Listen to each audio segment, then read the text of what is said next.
Hi, it's Dr. Centeno. Sorry I'm running a little bit late. We had some internet connection issues here due to hail. So finally now back up and excited to be here. Today we're going to talk about two lectures I gave, one on Friday, one on Saturday, Friday in Dallas, Saturday in Vegas, to healthcare providers regarding CCI and the PICL procedure, and kind of what I learned and the good parts of that.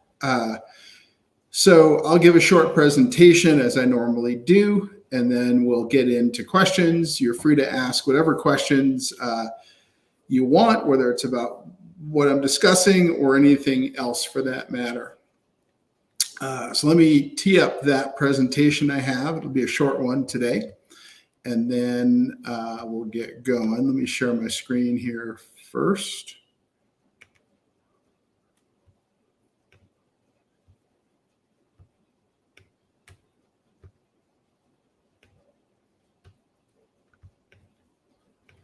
Okay, screen sharing is on, and we will start with this quick presentation. So again, we'll be talking about lessons learned from lecturing on CCI to healthcare providers.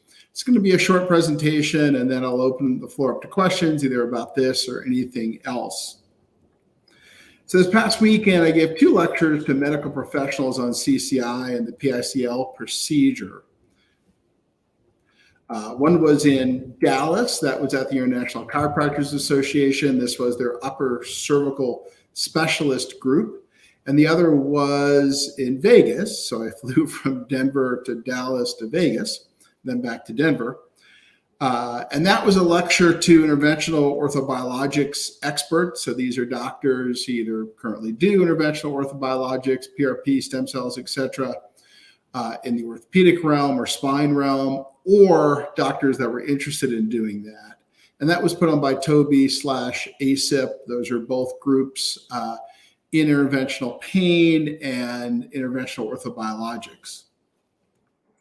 Now, the good is that lecturing to medical providers, and sorry, that should say providers there, helps to increase the awareness of CCI.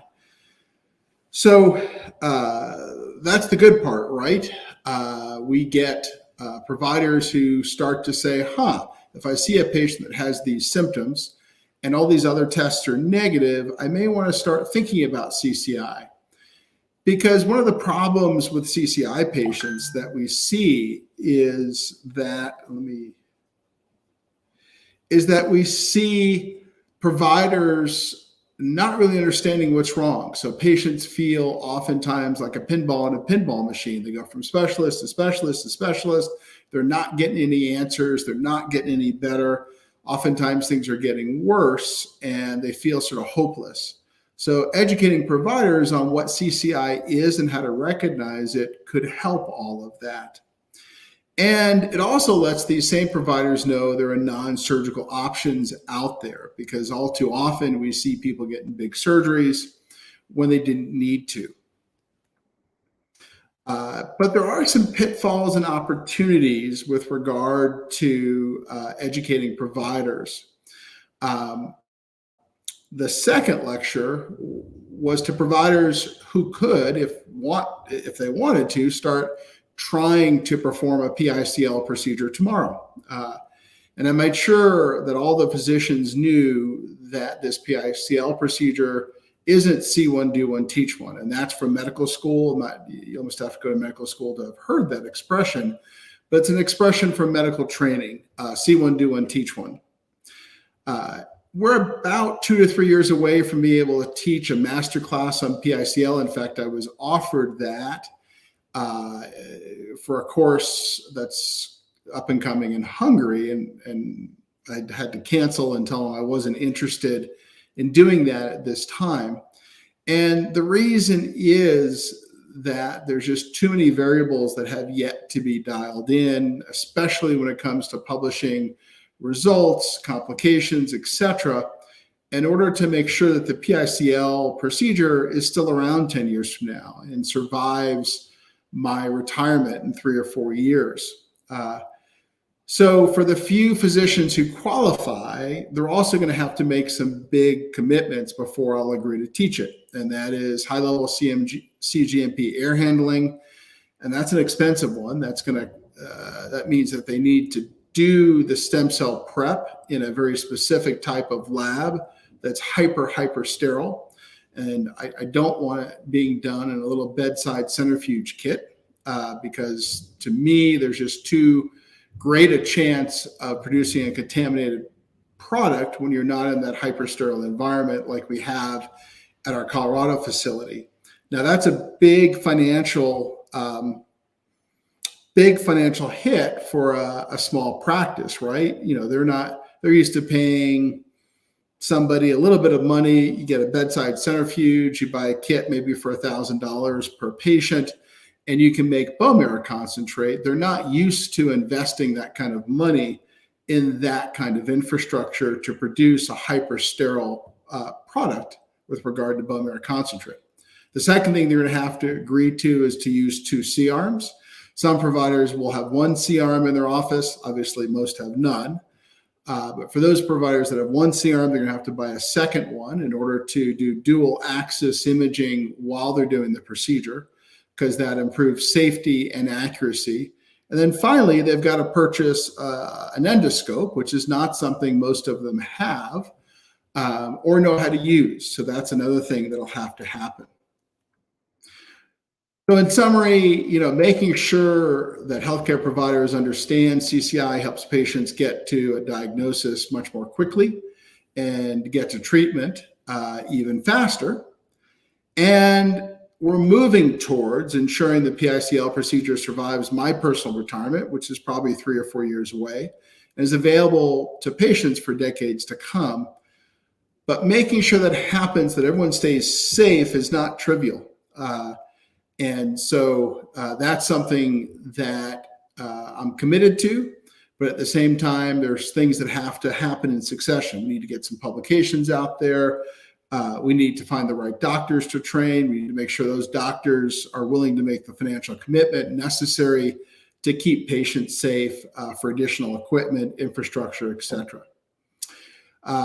So that's my short little talk for today. Let me stop the sharing and see if there are any questions that have come in that I can answer.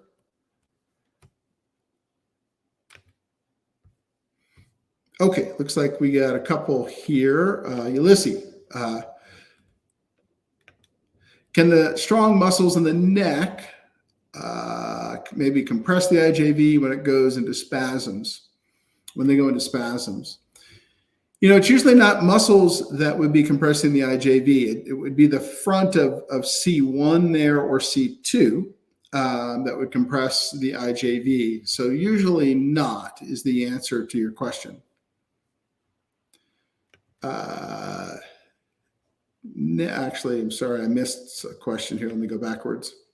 Regenetics been advanced by Alex Trujillo. Does PICL actually heal tears and ligaments in a patient's neck or just strengthen them? Does it wear off over time? Alex, best I can tell you there is in ligaments that we can follow very easily on MRI, like the anterior cruciate ligament or the ACL in the knee. When they're injected with bone marrow concentrate, we see MRI evidence of healing. Now, we can follow that ligament much more clearly than we can the alar ligament or the transverse ligament that we're injecting with PICL. So I'd say based on the experience from the knee, in most patients, you're getting healing of those tears, but that's based on ligaments that we can track that are damaged in a similar way. As far as wearing off over time, we really haven't seen that. In fact, we're seeing good progression unless there's something else that happens, which means that the patient gets into another crash or some other injury, etc. Chris, can osteophytes anterior and posterior in the cervical spine stretch or tear or rupture the anterior posterior longitudinal ligaments? If yes, can this be treated with PRP despite the bone spurs? Yeah, Chris, it generally doesn't work that way. We tend to see osteophytes or bone spurs occur because of degenerative instability. Degenerative instability is caused by loose ligaments, so it tends to go the other way. We tend to see loose ligaments cause too much motion, that's degenerative instability, and then that leads to the bone spurs. The body is attempting to get rid of that instability. So kind of backwards there. We don't see bone spurs tear ligaments. Bone spurs are in response to damaged ligaments. Hold on a quick second. Submitted advance by Alex Trujillo. Regenix excited for this. I'd like to add a question. Does having EDS affect the benefits a patient can receive from PICL or any other regenerative procedure? When it comes to PICL, we've studied that directly, Alex. We have looked at EDS patients versus non-EDS patients with regard to PICL outcome. We didn't see a big difference between the two. We've looked at that 2 separate times now.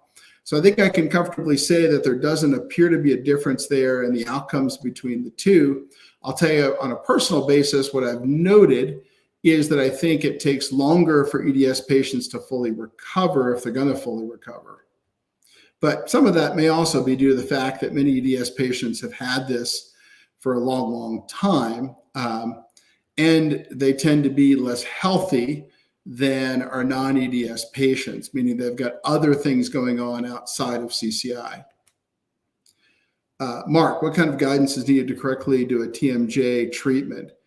You know, Mark, that can be done pretty well under ultrasound guidance. Now, if we're trying to get to some of the more esoteric ligaments, it's helpful to have ultrasound plus fluoroscopy. But 95% of TMJ treatment can be done well under just ultrasound guidance. Now, realize it's not an easy joint to inject, nor is it a joint that most physicians who have experience in doing ultrasound guided injections have injected a lot. It's hard to see even under ultrasound. You've got to sort of get yourself reoriented as to what you're looking at and why. So you definitely would want a physician who has had a lot of experience using ultrasound to inject the TMJ, meaning that if you're using ultrasound to inject knees and shoulders and all of a sudden you try the TMJ, most physicians are going to be pretty confused as to what it is they're looking at. So be careful there. Best of RuneScape, from what you've seen in patients, is having good symptom relief from AO adjustments typically a good sign that will respond positively to PRP, Prolo, PICL? Yeah, I think so. It means both that the patients can respond to something, and it also means that that there's a positional issue that can be fixed. And it also provides, a third thing would be it provides some sense that we have an accurate diagnosis, right? Just because we see extra motion that looks like craniocervical instability doesn't mean it's causing that patient's symptoms. And so this gives us a little bit more comfort that the instability that we're seeing is causing symptoms, because we know if someone fixes the position, the symptoms go away or get better. Chris, can intradiscal injections, PRP, stem cells, ozone, cause a flare-up in symptoms lasting weeks or months, especially in a case where cord compression is present? Yeah, in general, what we tend to see is intradiscal injections can be pretty tough to tolerate, meaning we can see some patients who get weeks and weeks of flare-up from intradiscal injections. Obviously, some patients don't. So just realize that that's a distinct possibility with an intradiscal injection. I always tell patients who we're doing intradiscal injections on, whether it's PRP or bone marrow concentrate, hey, you know, this may not be a big deal for you, or you may be flared up for weeks or even a month or two before you turn the corner. So I always try to make sure I warn them that there's in general more of a flare with that type of procedure.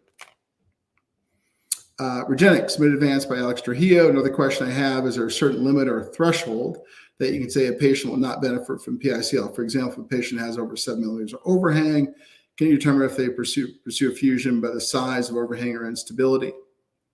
Not really, Alex. We've seen some really big overhangs improve.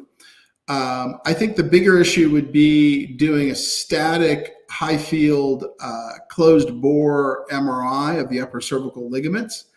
And if those ligaments are torn, which would be in less than 1% of patients with CCI, and they're retracted, then that would be a problem. But that's thankfully pretty rare in CCI patients. Barbara, how are eyes related to CCI getting dizzy when looking at certain directions, even while keeping neck still? Yeah, Barbara, it's a great question. There are links between your inner ear, your eyes, and your upper neck, and there are neurologic connections between the three. So what can happen is patients with upper neck problems will end up getting visual issues because they're getting bad information from the upper neck in helping to coordinate the eyes. And this, a good way to think about that is the smooth pursuit reflex. We all have a time from when we were hunter-gatherers where we had a reflex baked into us. And that was if we were tracking something across our visual field, let's say a deer running from right to left across our visual field, we had to be able to throw a spear into that deer and catch our food. So that was a careful, complex interaction between the eyes, the upper neck, how much the head was turned, and the inner ear to make that work. So yes, they are very much linked. And there's a lot of CCI patients that get issues with their eyes. Eugenics been advanced by Harry Winston. How long is the average recovery from each individual PICL procedure? Does that time shorten with each subsequent procedure?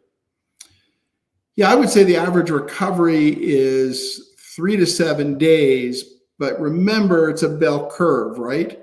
And a bell curve has most of the people that are under the 1 standard deviation from the mean. So that's going to be 2/3 of the people would be in that recovery of, let's say, 3 to 7 days, on the outside 2 weeks.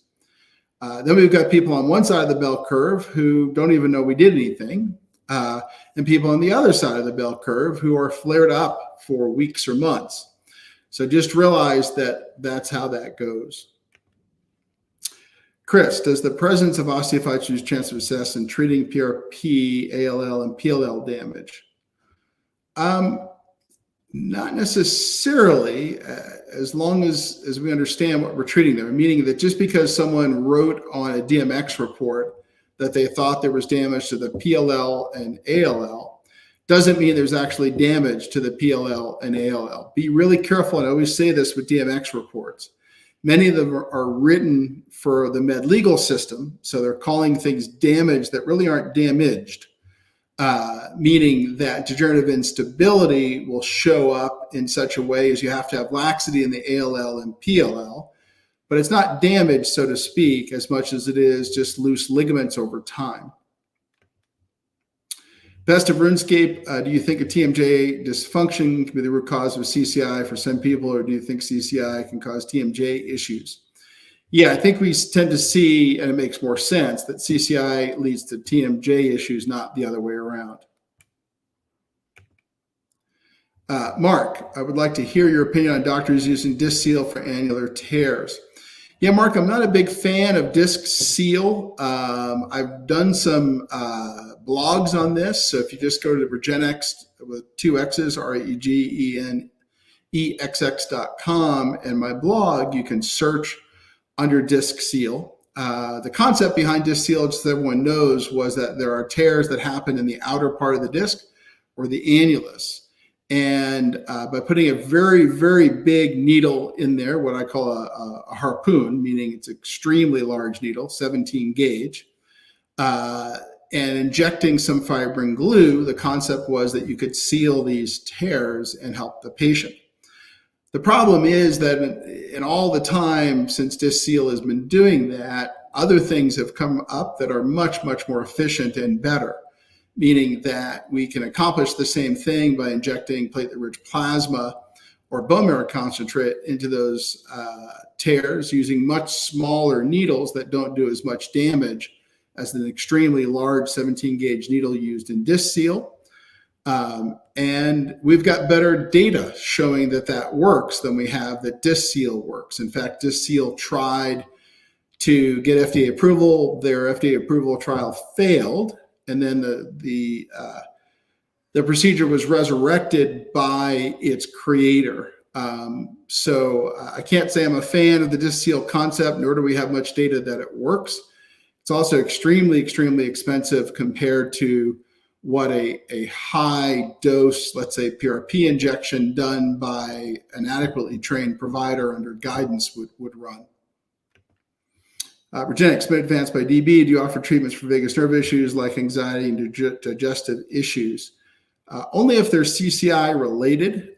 So we certainly treat vagus nerve issues in our CCI patients, but not just separate from CCI. Chris, what are the chances that an epidural plate lysate injection can reduce or resolve a disc herniation when cord compression is present? For disc herniation, meaning the nucleus pulposus is herniated outside the annulus, pretty good. But let's be double sure that that's what we're talking about. That's different from a disc bulge. Rhonda, what information for treatment can you get from a cone beam CT versus upright MRI versus DMX? Yeah, I would get the least amount of information for doing what I do from a cone beam CT. And that's because that's a static image, and instability is a movement-based concept. So we would get much more information from a DMX, much more information from an upright MRI with flexion extension than we ever could from a cone beam CT. Now that's the opposite for many of the upper cervical practitioners.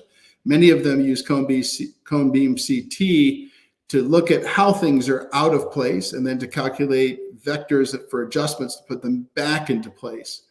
That's very different than trying to look for instability, which is a movement-based concept. So you have to have movement in the imaging.